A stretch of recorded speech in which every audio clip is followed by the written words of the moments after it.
चुनाई का कार्य करने वालों को कहते हैं। राजस्थान में चुनाई का जो कार्य करने वाले होते हैं उसे क्या कहते हैं? तो चिनाई का कार्य करने वाले को कहते हैं चेजारा। अगला प्रश्न है कि पगतिया उतारणों से तात्पर्य है। पगतिया उतारणों से क्या तात्पर्य है? पगतिया उतारणों से तात्पर्य है कि आश्वासन देते रहना, आश्वासन देते रहना पगतिया उतारणों से। इस प्रकार ये राजस्थानी शब्दावली है। राजस्थान के जो शब्द है उनका वास्तव में अर्थ क्या है? राजस्थान की चाहे कोई भी एग्जाम हो उसमें इस तरह के प्रश्न है वो ज़रूर पूछे जाते हैं। राजस्थान BSTC 2023 के लिए अगर हम अब तैयारी कर रहे हैं तो इसमें एक दो प्रश्न है वो इसी प्रकार का पूछा जाता है, तो आप वीडियो को अंत तक ज़रूर देखना। अगला प्रश्न है कि बजेड़ा किसे कहते हैं? पान का एक खेत को, अफीम का खेत को, बंजर खेत को या फिर समतल खेत को? बजेड़ा है वो पान का एक खेत होता है, पान के खेत को बजेड़ा कहते हैं भाई राजस्थान में।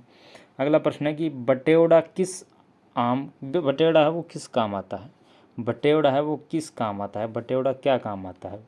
बटेवड़ा है वो उपले या फिर कंडे संग्रह करने हेतु काम आता है। बटेवड़ा जो उपले या फिर कंडे हैं उन्हें एकत्र या फिर संग्रह उनका करने हेतु काम आता है। अगला प्रश्न है कि पछेवड़ा है, पछेवड़ा क्या है? ये सभी राजस्थानी शब्दावली है, इनका अर्थ हमें बताना है। पछेवड़ा क्या है? पछेवड़ा है वो मोटी सूती जो सोल होते हैं उसे पछेवड़ा कहते हैं। मोटी सूती सोल होते हैं उसे पछेवड़ा बोलते हैं। और लूरबो किसे कहते हैं? लूरबो किसे कहते हैं? लूरबो है वो खेत में निरर्थक जो घास पात है उसे उखाड़ना, यानी कि जो खरपतवार है उसे खेत से हटाना, इसको कहते हैं लूरबो। राजस्थान में लूरबो किसे कहते हैं? खेत में जो निरर्थक जो हमने बोया नहीं उसके अलावा जो खरपतवार पैदा हुई उसको खेत से उखाड़ कर फेंकना लूरबो बोलते हैं। पलाण क्या है?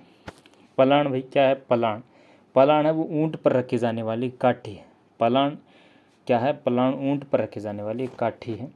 और अगला प्रश्न है कि ब्रिटिश काल के दौरान राजस्थान में खरड़ा, खरड़ा क्या था? अभी भी है खरड़ा। ब्रिटिश काल के दौरान राजस्थान में खरड़ा क्या था? प्रश्न इस तरह से पूछ लिया गया। तो राज्य की सेना जब किसी गांव के पास पड़ाव डालती थी तो उसके भोजन के लिए गांव के लोगों से वसूल किए जाने वाला धन, या फिर गढ़ के निर्माण व मरम्मत हेतु 2 रुपये प्रति घर से वसूले जाते थे, या फिर श्रमजीवी जातियों से वसूली जाने वाली राशि, या फिर इनमें से कोई नहीं।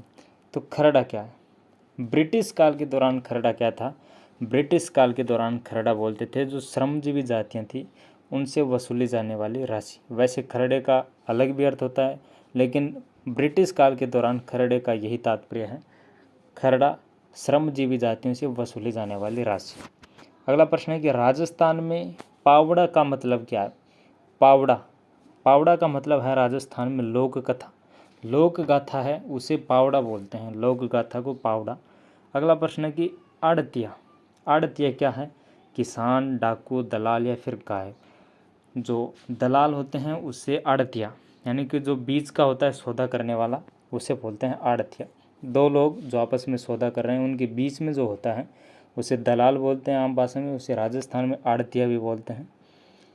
तो दोस्तों इस प्रकार हमने राजस्थानी शब्दावली की महत्वपूर्ण प्रश्न की जो कि सभी प्रकार के एग्जाम्स के लिए महत्वपूर्ण है। अगर वीडियो अच्छा लगा तो लाइक करना, चैनल को सब्सक्राइब करना। धन्यवाद।